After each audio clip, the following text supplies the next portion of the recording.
قائد اعظم کے چند الفاظ تو میں چاہتا ہوں کہ آپ کو میں سنا دوں۔ ٹی بی کے جب مریض تھے اور آخری دن تھے زندگی کے، لاہور سے میں میڈیکل کالج میں پڑھتا تھا، ہمارے پرنسپل ہوتے تھے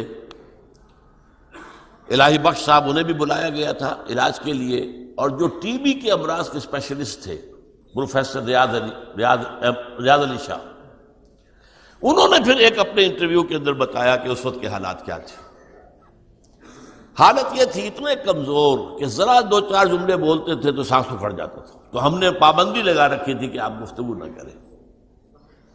ہم پاس ہی بیٹھے تھے، کوئی نئی دوا ہم نے شروع کی تھی تو ہم اس کے اثرات دیکھ رہے تھے، لیکن ہم نے محسوس کیا کہ قائد اعظم بار بار جیسے ان کی زبان پر کچھ آنا چاہتا ہے پھر وہ چپ ہو جاتے، چونکہ ہم نے روکا ہوا ہے۔ تو ہم نے کہا یہ اندرونی کشمکش تو زیادہ خراب کرے گی، تو ہم نے کہا قائد اعظم فرمائیے کیا فرمانا چاہتے ہیں۔ اب یہ جو فرمایا ہے وہ سن لیجئے۔ تم جانتے ہو جب مجھے یہ احساس ہوتا ہے کہ پاکستان بن چکا ہے تو میری روح کو کس قدر اطمینان ہوتا ہے۔ یہ مشکل کام تھا اور میں اکیلا اسے کبھی نہیں کر سکتا تھا۔ میرا ایمان ہے کہ یہ رسول خدا صلی اللہ علیہ وسلم کا روحانی فیض ہے کہ پاکستان وجود میں آیا۔ اب یہ پاکستانیوں کا فرض ہے کہ وہ اسے خلافت راشدہ کا نمونہ بنائیں تاکہ خدا اپنا وعدہ پورا کرے اور مسلمانوں کو پوری زمین کی بادشاہت دے۔ میں حیران ہوتا ہوں کہ قائد اعظم کے علم میں وہ احادیث تھیں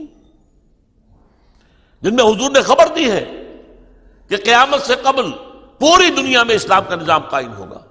یہ حضرت ثوبان رضی اللہ تعالیٰ عنہ سے بھی حدیث ہے، صحیح مسلم میں ہے۔